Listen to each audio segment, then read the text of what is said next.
The government is watching my house. The Knox event isn't real. It's just a clever cover-up by the IRS to send zomboids after me until I finally pay my taxes. Don't buy into their lies. Wake up, sheeple. Welcome back to Project Zomboid, the only game that straight up tells you you're doomed before you even start. Honestly, I didn't expect my death coming as soon as it did, and I kinda crashed out. If you missed my first Project Zomboid video, go check it out. I gave a totally realistic take on the homeless life in Knox County. Meet Eddie Edwards von Edwardson. You can just call him Ed though. He's a humble carpenter living in West Point. After spawning, I started scrounging through my house, taking stock of what I had. I found a hiking backpack in my closet, a solid early find. I grabbed a sheet to tear up for rags, grabbed any other useful items, and hit the road. At this point, the apocalypse hadn't fully hit. I still had a few days to prepare before all hell broke loose. I focused on gathering food and medical supplies, and of course, tools. A hammer, nails, and a hacksaw. With those, I'd be able to tear apart furniture to board up windows. With a plan in place, I hopped in my car and immediately started raiding nearby garages for tools. I hit the jackpot with a hacksaw, crowbar, hammer, and even a hard hat, which was great for head protection. But then out of nowhere, a soldier saw me looting and opened fire. Fortunately, I managed to get out of there without taking a hit. Next, I grabbed an empty gas can and planned to fill it up at the nearby gas station. I found myself sneaking into somebody's basement, and that's when the real loot started rolling in. Nails. Sure, they don't sound that exciting, but trust me, they are a precious resource. I packed the back of my car with planks from disassembled walls and called it a night. Now with tools and materials secured, I needed food. I planned to find a house on the outskirts of town, a place far enough to keep me safe, but close enough for future loot runs. Along the way, I hit up a few houses, grabbing whatever food I could find. I even recruited a few survivors to join my crew.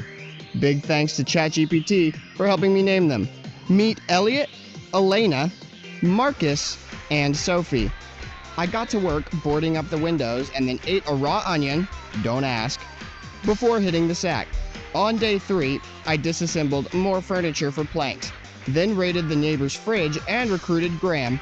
By the end of the day, I had a solid stash of food, a full car, and a new recruit. I stashed everything in the fridge and blocked the door with a TV for extra security. It's pitch black outside now, and my only flashlight is low on battery, so I can't afford to waste it. After some more boarding up, I dismantled the nightstand and called it a night. I woke up to do some light reading, trying to fight off the creeping depression. Then someone knocked at my door. It was one of my earlier recruits, but he was somehow paralyzed. No idea what happened, but I couldn't leave him out there, so I let him in. Welcome to the group, Jack.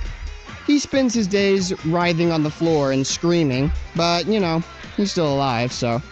It was a boring day, but in Project Zomboid, boring means you're still alive, and I'll take that any day. Days 5 and 6 were uneventful, mostly eating, reading, and passing the time while the chaos raged outside. But as it always does in this game, the chaos soon came knocking on my door. On the night of day 7, a massive explosion rocked the neighborhood.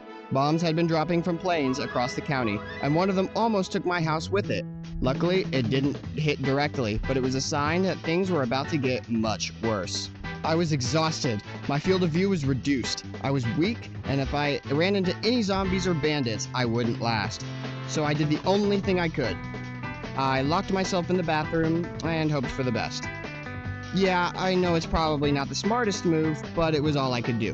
When I woke up, the bathroom was on fire. Talk about a close call. Let's get out of here. And that's not all. Bandits were outside shooting, and Marcus had already been killed. My group was engaged in a firefight, so I grabbed the M14 off one of the bodies and started breaking the window to join the fray. Just as I was about to jump into the action, another bomb dropped right on top of the battle, and it was over. Everyone was dead, except me and Jack. And honestly, I didn't expect Jack to be the last one standing. Or crawling. The fires in the house were out by now, but I was still dead tired.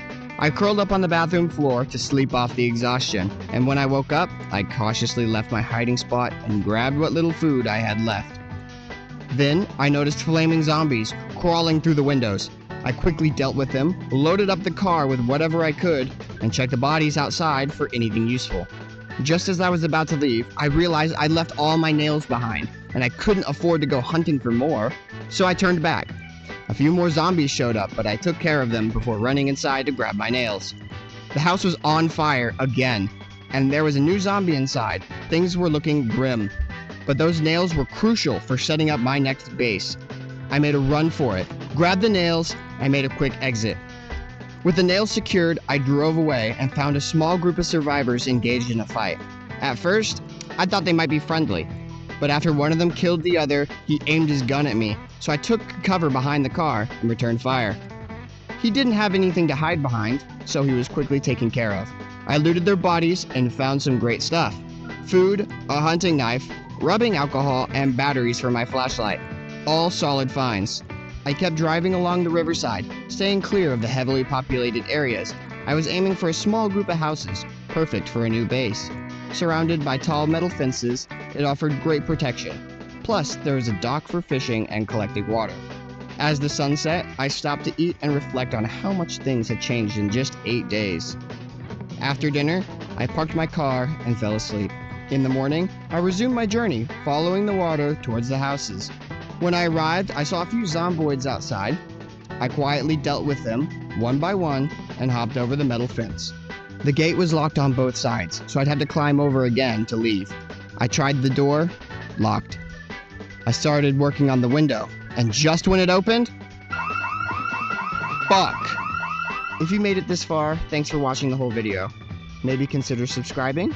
It would mean a lot, and it really helps the channel grow. I just want to say, I really appreciate the support on the last Zomboid video. And if you want to see more, then also check out this video where me and my girlfriend play Purophobia on Roblox together. Have a good one, y'all, and thanks again for watching.